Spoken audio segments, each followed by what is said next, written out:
வணக்கம், welcome to Thanjavur சமையல். Coconut jelly எப்படி செய்கிறதுன்னு பார்க்கலாம் வாங்க.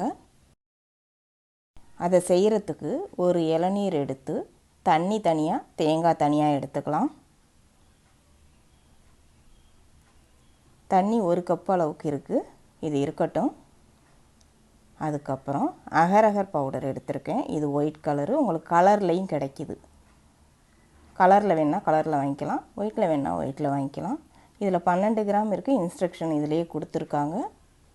நம்ம அதை பார்த்து அப்படியே செய்யலாம். இதை 12 கிராமில் 2ஆக பிரித்து எடுத்துக்கலாம். 1 லிட்டர் தண்ணியில் கலக்கலாம். நான் இதை 2 தான் பிரித்து எடுத்துக்கிறேன். இப்போ ஒரு பாத்திரத்தில் 1 கப் தண்ணி சேர்த்து இதை தண்ணியை நல்லா கொதிக்க வச்சுக்கலாம். தண்ணி நல்லா கொதிச்சதுக்கப்புறம் இதில் அகர் பவுடர் பாதி இதில் சேர்த்துருக்கேன். இதை நல்லா கலந்து விட்டு மிதமான சூட்டில் கொதிக்க வச்சுக்கலாம். நல்லா கரைஞ்சி இந்த அளவுக்கு கொதிக்கணும். கொதிச்சதுக்கப்புறம் இனிப்புக்கு 4 டேபிள் ஸ்பூன் சர்க்கரை சேர்த்துக்கலாம். 1/2 லிட்டர் தண்ணிக்கு எவ்வளவு சேர்ப்பீங்களோ அவ்வளவு சர்க்கரை சேர்த்திங்கன்னா சரியாக இருக்கும். சர்க்கரையும் கரைஞ்சி இந்த மாதிரி கொதிக்கணும். கொதிச்சதுக்கப்புறம் எடுத்து வச்சுருக்க இளநீர் தண்ணியை இதில் சேர்த்துக்கலாம். சேர்த்து இதையும் கொஞ்சம் நேரம் கொதிக்க வச்சுக்கலாம். இதை ஒரு 2லேருந்து 3 நிமிஷம் கொதிக்கட்டும். நல்லா கொதிச்சதுக்கப்புறம் ஸ்டவ் ஆஃப் பண்ணிவிட்டு எடுத்து வடிகட்டி எடுத்துக்கலாம். 1/2 லிட்டர் ஊற்றிருக்கோம் இல்லையா, பாதியை மட்டும் வடிகட்டிக்கலாம். 1 கப் வடிகட்டி எடுத்துக்கலாம். 1 கப்பு அதிலேயே வச்சு அனலில் வச்சிடணும். ஆறி போயிட்டுனா கெட்டியாயிரும். அது ஆறி போகாமல் அனல்லையே இருக்கட்டும். 1 கப் எடுத்ததை நம்ம ஒரு பாத்திரத்துக்கு மாற்றிக்கலாம். நீங்கள் எதில் ஊற்ற போகிறீங்களோ, ஒரு கப்போ அல்லது பிளேட்டோ எதில் வேணாலும் ஊற்றிக்கலாம். 1 கப் இதில் ஊற்றி இது 10லேருந்து 15 நிமிஷம் அப்படியே வச்சிடலாம். இது செட் ஆயிரும். இது இருக்கட்டும். இன்னொரு பாத்திரத்தில் 1 கப் தண்ணி நல்லா கொதிக்கணும். கொதித்த பிறகு இதில் அகர் பவுடரை சேர்த்துடலாம். சேர்த்து இதை கலந்து விட்டு மிதமான சூட்டில் கொதிக்க வச்சுக்கலாம். நல்லா இந்த அளவுக்கு கொதிக்கணும். கொதித்ததுக்கப்புறம் இனிப்புக்கு 4 டேபிள் ஸ்பூன் சர்க்கரை சேர்த்து கொதிக்க வச்சுக்கலாம். இது கொதிக்கட்டும். இதுக்கு இளநீர் தேங்காய் எடுத்து வச்சுருக்கேன். இதை அரைச்சி எடுத்துக்கலாம். அரைக்கிறதுக்கு 1/2 கப் தண்ணி ஊற்றி நல்லா நைஸாக அரைச்சி எடுத்துக்கலாம். இது சர்க்கரை கரைஞ்சி நல்லா கொதிச்சிருச்சு. அனலை குறைச்சிட்டு அரைச்ச தேங்காயை அதில் சேர்த்து மிதமான சூட்டில் இதையும் கலந்து விட்டு 2லேருந்து 3 நிமிஷம் இதை கொதிக்க வச்சு எடுத்துக்கலாம்.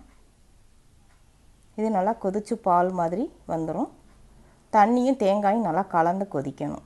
தண்ணி தனியாக தேங்காய் தனியாக இருக்கக்கூடாது. ரெண்டும் கலந்து கொதித்து இந்த அளவுக்கு வந்துடும். வந்ததுக்கப்புறம் ஸ்டவ் ஆஃப் பண்ணிவிட்டு இதையும் எடுத்துக்கலாம். எடுத்து இதை வடிகட்டி இதில் 1 கப் வடிகட்டிட்டு மீதியை அனலில் வச்சிடலாம். இப்போ இது முன்னாடி ஊற்றி வச்ச தேங்காய் தண்ணி வச்சு செஞ்சோம் இல்லையா, அது நல்லா செட் ஆகிருச்சு. இப்படி கை வச்சு பார்த்திங்கன்னா கையில் ஒட்டக்கூடாது. ஒட்டலை, நல்லா செட் ஆகி நல்லா வந்திருக்கு. இப்போ இது மேலே தேங்காயை ஊற்றிக்கலாம். இதில் தேங்காய் பால் ஊற்றி இதுலேயும் 1 கப்பு எடுத்திருக்கேன். நீங்கள் எடுக்கும்போதே எல்லாத்தையும் சமமாக எடுத்துக்கணும். ஒவ்வொரு லேயருக்கும் 1 கப்பு அளந்து கரெக்டாக எடுத்திங்கன்னா தான் எல்லாமே சமமாக இருக்கும். இப்போ 2வது லேயரும் செட் ஆயிருச்சு. அதுக்கப்புறம் இப்போ 3வது லேயர் தேங்காய் தண்ணி ஊற்றி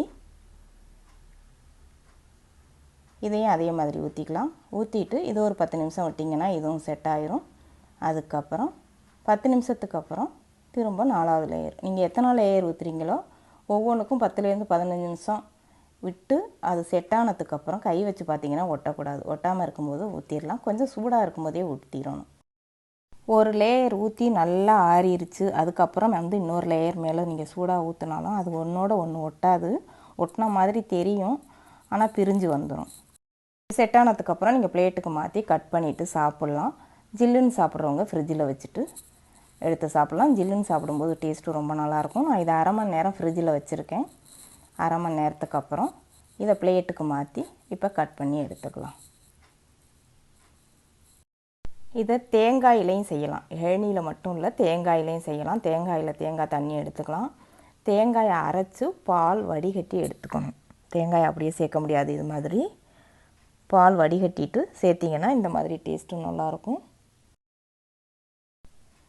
உங்களுக்கு என்ன பழம் பிடிக்குதோ பழம் வச்சும் செய்யலாம். நான் மாம்பழம் வச்சு இதுக்கு முன்னாடி செஞ்சு காட்டியிருக்கேன். வீடியோ லிங்க் டிஸ்கிரிப்ஷனில் இருக்குது. தேவைப்படுறவங்க செக் பண்ணிவிட்டு செஞ்சு பாருங்கள். அவ்வளவுதான், நம்ம சுவையான கோகோனட் ஜெல்லி ரெடி ஆயிடுச்சு. சாப்பிட்றதுக்கு டேஸ்ட்டும் ரொம்ப நல்லாயிருக்கு. இது 2 லேயரில் செஞ்சிங்கன்னா இந்த மாதிரி செய்யலாம், 4 லேயரில் இந்த மாதிரி செய்யலாம். உங்களுக்கு எத்தனை லேயர் வேணாலும் செஞ்சுக்கலாம். டேஸ்ட்டு ஒரே மாதிரி தான் இருக்கும். சாப்பிட்றதுக்கு நம்ம வீட்டிலையே தேங்காயை அரைச்சி தேங்காய் தண்ணி ஊற்றி செஞ்சதுனால டேஸ்ட்டு ரொம்ப நல்லாயிருக்கு. நீங்களும் செஞ்சு பாருங்கள். வீடியோ பிடிச்சிருந்தா வீடியோவை ஷேர் பண்ணுங்கள். தஞ்சாவூர் சமையலுக்கு சப்ஸ்கிரைப் பண்ணுங்கள். தேங்க்யூ.